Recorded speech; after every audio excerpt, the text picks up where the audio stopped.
ಫ್ಲೈಟ್ಗಳು ಹಾರಾಟವನ್ನ ನಡೆಸಿಲ್ಲ. ಇಂಡಿಗೋ ಅವಾಂತರ ನಿಲ್ತಾ ಇಲ್ಲ. ಪ್ರಯಾಣಿಕರು ವಿಲವಿಲ ಒತ್ತಾಡ್ತಾ ಇದ್ದಾರೆ. ಆದರೆ ಟಿಕೆಟ್ ದರ ನಿಗದಿ ಮಾಡಿದೆ ಸದ್ಯಕ್ಕೆ ಕೇಂದ್ರ ಸರ್ಕಾರ.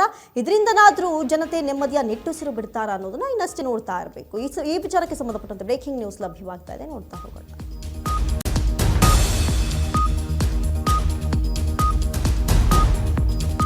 ಸತತ 6ನೇ ದಿನವೂ ವಿಮಾನ ಹಾರಾಟವಾಗಿದೆ, ಸಮಸ್ಯೆ ಉಲ್ಬಣವಾಗಿದೆ. ಆದರೆ ಬೇಕಾಬಿಟ್ಟಿ ಟಿಕೆಟ್ ಅನ್ನ ರೇಸ್ ಮಾಡ್ತಾ ಇದ್ರಲ್ಲ, ಇದಕ್ಕೊಂದು ಕಡಿವಾಣ ಬಿದ್ದಂತಾಗಿದೆ. ಟಿಕೆಟ್ ದರ ನಿಗದಿ ಮಾಡಿದೆ ಕೇಂದ್ರ ಸರ್ಕಾರ. ಎಕಾನಮಿ ಕ್ಲಾಸ್ ಟಿಕೆಟ್ ದರವನ್ನ ಕೇಂದ್ರ ಸರ್ಕಾರ ನಿಗದಿ ಮಾಡಿದ್ದು 500 ಕಿಲೋಮೀಟರ್ವರೆಗೆ 7,500 ರೂಪಾಯಿ ಟಿಕೆಟ್ ಅನ್ನ ನಿಗದಿ ಮಾಡಿತ್ತು.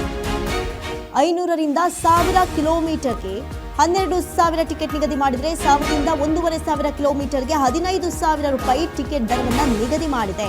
ಇನ್ನು 1.5 ಕಿಲೋಮೀಟರ್ ಅಂದರೆ 1,500 ಕಿಲೋಮೀಟರ್ಗಿಂತ ಮೇಲ್ಪಟ್ಟಿದ್ರೆ 18,000 ರೂಪಾಯಿ ಟಿಕೆಟ್ ದರವನ್ನು ನಿಗದಿ ಮಾಡಿದೆ ಕೇಂದ್ರ ಸರ್ಕಾರ. ಬೇಕಾಬಿಟ್ಟಿ ದರ ಏರಿಕೆಗೆ ಇದೀಗ ಕೇಂದ್ರ ಸರ್ಕಾರ ಎಂಟ್ರಿ ಕೊಟ್ಟಿದ್ದು ಕಡಿವಾಣವನ್ನು ಹಾಕಿದೆ. ನಿಯಮ ಮೀರಿ ಟಿಕೆಟ್ ದರ ನಿಗದಿಪಡಿಸಿದಲ್ಲಿ ಕಠಿಣ ಕ್ರಮ ಕೈಗೊಳ್ತೇವೆ ಎನ್ನುವಂಥ ಸಂದೇಶವನ್ನು ಕೂಡ ಇಲ್ಲಿ ರವಾನಿಸಿರುವಂಥದ್ದು ಕೇಂದ್ರ.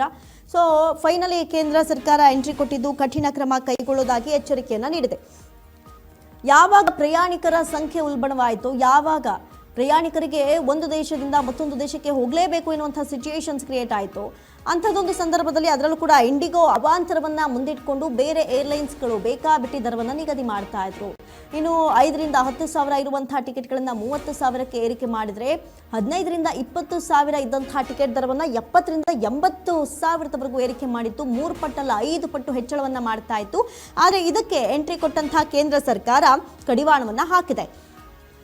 ಇನ್ನು ಇಂಡಿಗೋ ವಿಮಾನ ಸೇವೆ ವ್ಯತ್ಯಯದಿಂದ ದೇಶದಲ್ಲಿ ವಿಮಾನ ಟಿಕೆಟ್ ದರದಲ್ಲಿ ಭಾರಿ ಪ್ರಮಾಣದ ಏರಿಕೆ ಕಂಡು ಬಂದಂತಹ ಹಿನ್ನೆಲೆಯಲ್ಲಿ ಕೇಂದ್ರ ಸರ್ಕಾರ ಮಿತಿಯನ್ನ ಹೇರಿದೆ.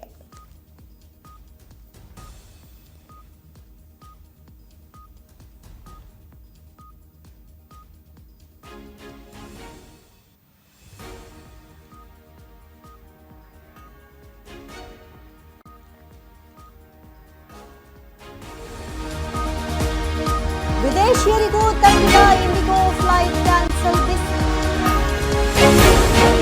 ಇಂಡಿಗೋ ಪ್ರಯಾಣಿಕರ ಪೀಕಲಾಟ. ಜರ್ಮನ್ನಿಂದ ಆಗಮಿಸಿದ್ದ ವಿದೇಶಿ ಪ್ರಯಾಣಿಕರು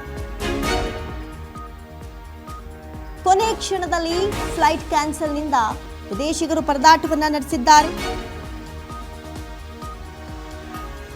ಕೊನೆ ಕ್ಷಣದಲ್ಲಿ ಈ ರೀತಿಯಾದಂತಹ ಫ್ಲೈಟ್ ಕ್ಯಾನ್ಸಲ್ ಏನಿದೆ, ಪ್ರಯಾಣಿಕರಿಗೆ ಎಲ್ಲಿ ಹೋಗಬೇಕು, ಏನು ಮಾಡಬೇಕು, ಯಾರನ್ನ ಕೇಳಬೇಕು ಗೊತ್ತಾಗ್ತಾ ಇಲ್ಲ. ಸಿಬ್ಬಂದಿಗಳು ಕೂಡ ಅಷ್ಟರ ಮಟ್ಟಿಗೆ ಅಲ್ಲಿ ರೆಸ್ಪಾನ್ಸ್ ಮಾಡೋಕ್ಕಾಗ್ತಾ ಇಲ್ಲ.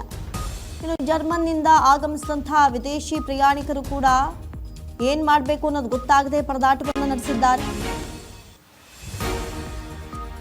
ಇನ್ನು ಇಂಡಿಗೋ ವಿಮಾನ ಹಾರಾಟ ಸೇವೆ ಸ್ಥಗಿತಗೊಂಡಂತಹ ಕಾರಣ ಉಂಟಾಗಿರುವಂತಹ ಸಮಸ್ಯೆಯು ಸತತ 6ನೇ ದಿನಕ್ಕೂ ಕಾಲಿಟ್ಟಿದ್ದು. ಈ ಹಿನ್ನೆಲೆಯಲ್ಲಿ ವಿಮಾನಗಳ ಹಾರಾಟದ ಸ್ಥಿತಿಗತಿ ಕುರಿತಂತೆ ಮುಂಚಿತವಾಗಿ ಮಾಹಿತಿ ಪಡೆದುಕೊಂಡು ನಂತರವೇ ವಿಮಾನ ನಿಲ್ದಾಣಕ್ಕೆ ಪ್ರಯಾಣಿಕರು ಪ್ರಯಾಣಿಸೋದು ಒಳಿತು. ಇಲ್ಲಾಂದರೆ ನೋಡಿ, ಎಲ್ಲೋ ಒಂದು ಕಡೆ ಇಂಥ ದೃಶ್ಯಗಳನ್ನು ನಾವು ಮೆಜೆಸ್ಟಿಕಲ್ಲಿ ನೋಡ್ತಾ ಇದ್ವಿ.